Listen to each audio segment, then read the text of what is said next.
Perkenalkan, saya sendiri Subhanika Pratama. Saya Davi Natasha. Saya Sasmita Febiani.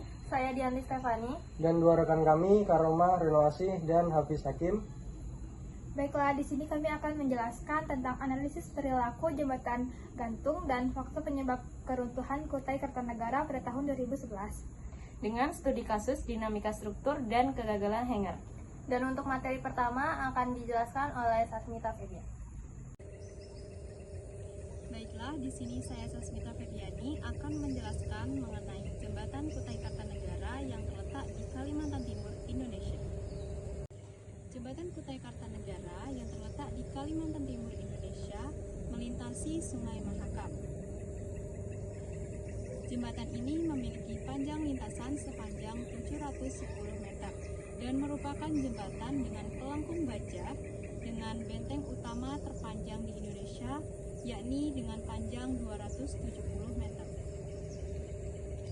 Jembatan Kutai Kartanegara awalnya dibangun pada tahun 1995 dan selesai pada tahun 2001. Jembatan Kutai Kartanegara didesain menyerupai jembatan Golden Gate yang berada di San Francisco, Amerika Serikat. Namun pada tanggal 26 November tahun 2011, jembatan Kutai Kartanegara mengalami tragedi runtuh pada saat dilakukannya pemeliharaan jembatan yang menyebabkan 24 orang tewas dan juga 12 orang hilang.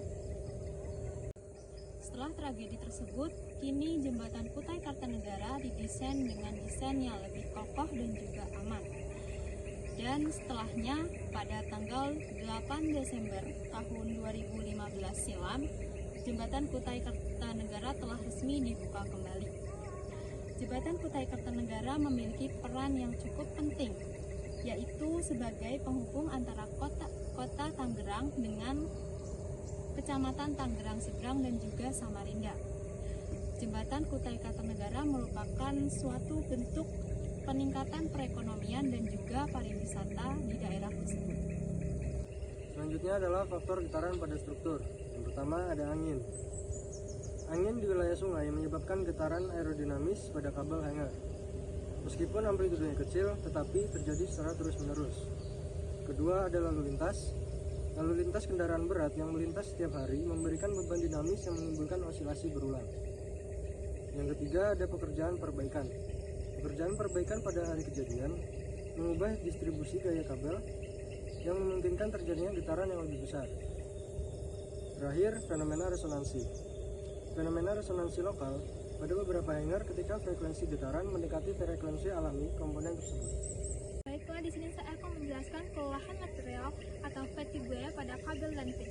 Kelelahan material ini merupakan proses kerusakan yang terjadi akibat beban berulang dari getaran lalu lintas dan angin yang menyebabkan ketegangan berfluktuasi pada struktur tersebut. Getaran ini memicu terbentuknya adanya retakan mikro pada permukaan pin hanger yang tidak terlihat secara langsung, namun terus berkembang seiring berjalannya waktu.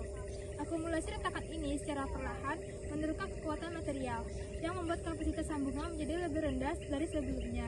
Saat perbaikan dilakukan, tegangan tambahan dapat mempercepat kegagalan komponen yang sudah mengalami kerusakan laten. Jika tidak ditangani dengan tepat, kelelahan ini menyebabkan penurunan kekuatan struktur dan meningkatkan risiko kegagalan. Oleh karena itu, inspeksi rutin dan perbaikan yang dilakukan sangat penting untuk mencegah terjadinya kegagalan struktur dan memastikan keselamatan penggunaan jembatan. Selain itu, penggunaan material yang tahan kelelahan dan desain struktur yang lebih baik membantu mengurangi risiko kelelahan material.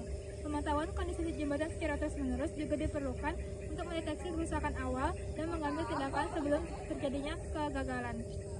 Dengan demikian, keselamatan penggunaan jembatan dapat terjamin dan risiko kegagalan struktur dapat diminimalkan. Melanjutkan penjelasan rekan saya sebelumnya, di sini saya akan menjelaskan tentang mekanisme keruntuhan. Keruntuhan jembatan Kutai Kartanegara terjadi melalui mekanisme progresif collapse atau keruntuhan progresif. Proses ini bermula dari patahnya satu pin hanger yang telah mengalami kelelahan material. Ketika satu pin hanger gagal, beban langsung berpindah ke hanger terdekat yang menyebabkan peningkatan mendadak pada gaya tarik dan getaran lokal. Hanger-hanger yang menerima beban tambahan juga akan mengalami kritis dan ikut gagal berurutan. Selain itu, pada saat proses perbaikan, terjadi perubahan gaya dalam kabel yang menyebabkan ketidakseimbangan struktur. Dalam hitungan detik, seluruh rangka jembatan bagian tengah kehilangan penopang sehingga dek jatuh ke sungai. Efek domino ini mirip dengan fenomena Zipper effect, di mana kegagalan satu komponen memicu kegagalan berikutnya. Assalamualaikum warahmatullahi wabarakatuh. Perkenalkan, nama saya Karamara Nasih dengan NIM F1G22503. Di sini saya akan melanjutkan materi dari rekan saya sebelumnya, yaitu mengenai aspek dinamika struktur yang terlibat. Dari perspektif teknik sipil, keruntuhan ini melibatkan aspek dinamika struktur.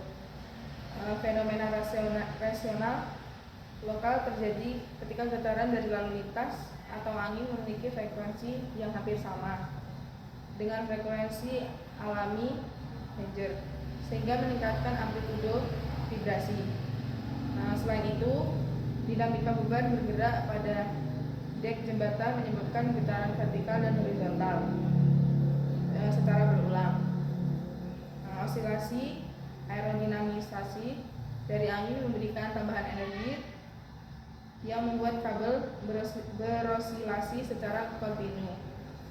Perubahan kekuatan lokal akibat kerusakan awal pada pin menyebabkan perubahan frekuensi alami struktur, membuat sistem semakin tidak stabil.